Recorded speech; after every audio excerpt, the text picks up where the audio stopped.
Once upon a time, in a quiet kingdom surrounded by mountains, there lived a wise but worried king named Arvel. For months, he had felt that his people were losing hope. Farmers complained, traders argued, soldiers blamed each other. The king knew something was wrong, but he didn't know what. One morning, he decided to take his three closest advisors into the forest, not for hunting, but to test their hearts. They rode deep into the woods until they reached a silent valley. The king stopped, got off his horse, and placed three arrows on a fallen tree. He said calmly, "Each of you must shoot one arrow as far as you can. But remember, the distance doesn't matter. The reason does." The first advisor pulled the bow confidently. "I will show my strength," he thought. He released the arrow with full power. It flew far, but he turned back with a proud smile. The second advisor aimed carefully.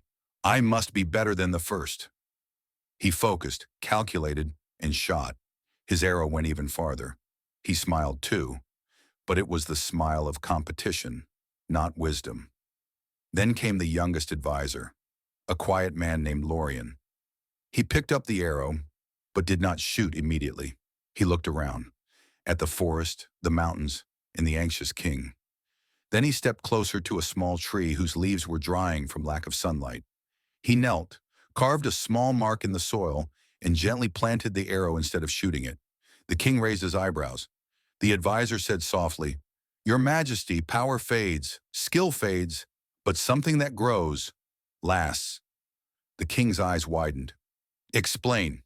Lorian replied, "Shooting an arrow proves nothing, but planting one reminds us that leadership isn't about who goes farthest. It's about who plants hope where it is needed." The king remained silent for a long moment. Finally, he smiled, a genuine smile that he hadn't worn for months.